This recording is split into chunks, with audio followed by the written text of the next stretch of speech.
This radiator guard has a few things going on. It looks pretty good. I actually cleaned it up with diesel fuel and it came out pretty good. I don't know what prompted me to try that, but I did.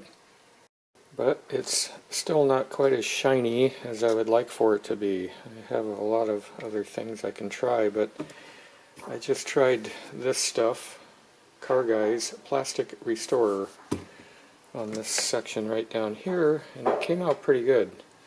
So I'm going to continue on with that, and if it looks decent, that's as far as I'm going to go with it. The worst thing about this thing, well, two things. One of these guys is cracked off, but I can't fix that. I might be able to someday. The inserts in here, this one has an insert. These guys are cracked, and the insert is actually missing out of this one. Those are M5 threads in there. I have this. This is a 1032, which is about the same size as an M5. I might get an M5 well nut and drill this thing out and put this thing in there. I think that'll do what I need it to do.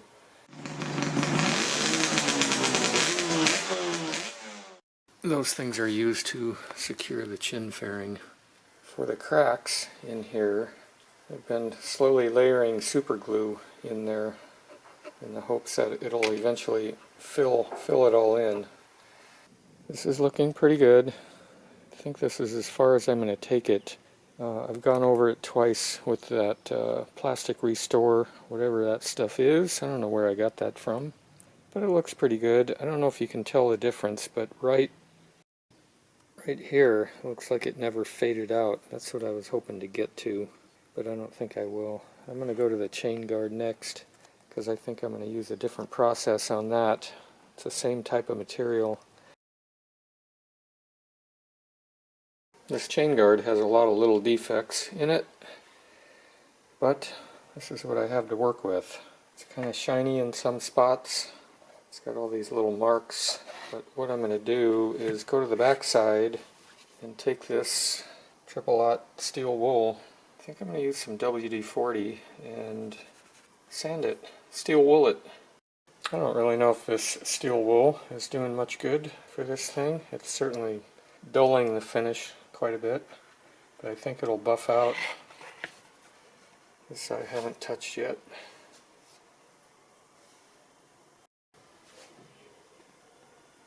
That's what it looks like after the steel wool. I tried to put this variable speed controller on my buffer out in the pool house, and it instantly blew a fuse. I've tried using the buffer on this soft plastic before, and it just spins too fast. It burns it and melts it.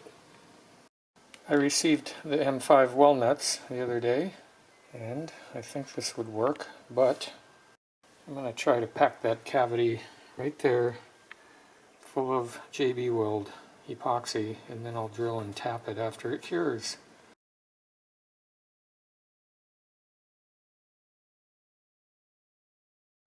I'm just going to let that cure overnight, and hopefully I can drill and tap it out tomorrow. I ended up sanding this thing, wet sanding it with 400 grit sandpaper. I bought 2 of these buffing pads for this thing I got from a neighbor. I'm going to try buffing this soft plastic with that DA polisher, and I think I'll have much better results. It shouldn't burn it. Let's see what happens. This is that same plastic restorer juice. I did wet this pad with water also. Let's see what kind of mess I can make of this.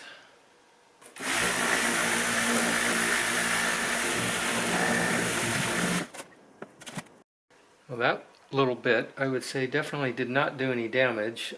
It started shining up these high spots right here. This is looking pretty good right in this area. I think what I'm going to do is take that triple-aught steel wool to it again, because I can see my 400 grit sanding marks in here, and see if I can get some of the sanding marks out, and then try this again. That little steel wool session kind of turned it white.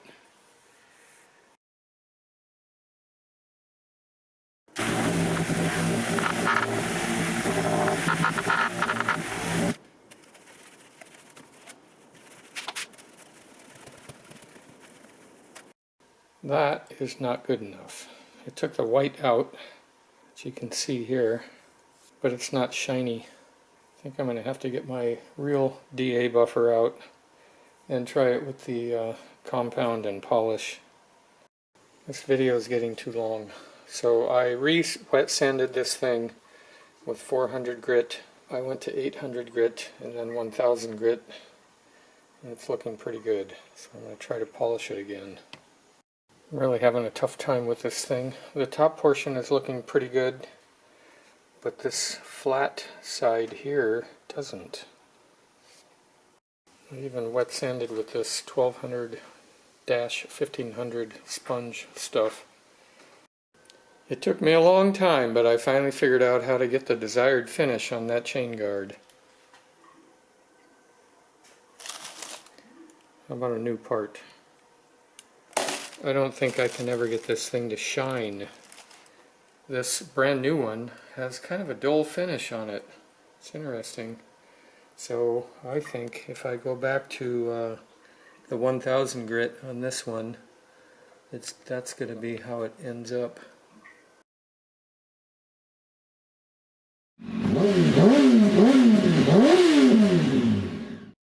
There's the back side of my cured epoxy job. And the front side.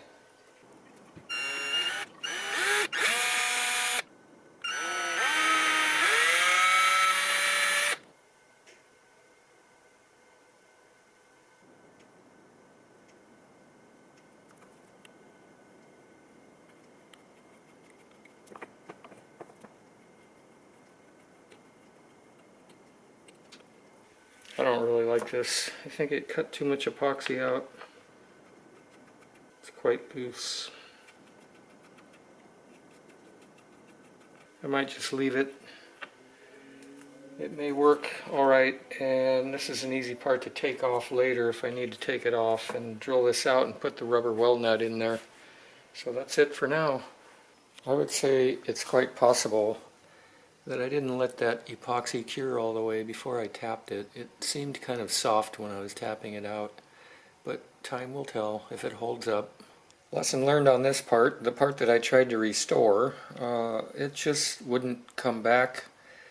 This soft plastic, I think, does not like to be restored, or at least restored to shiny. Against my better judgment, I did bring it out here and try to buff on this soft wheel.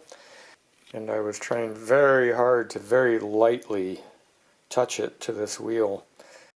But a couple of times it grabbed and burned the plastic, so I had to sand it back down. So don't try that. That was after trying to slow this 3,450 RPM motor down using that speed controller. That didn't work. It blew a fuse. If anybody knows of a way to make this probably poly something or other plastic come to shiny like this fender, which seems to be the same material, is quite shiny, let me know in the comments below. I'm sure there's a way to do it.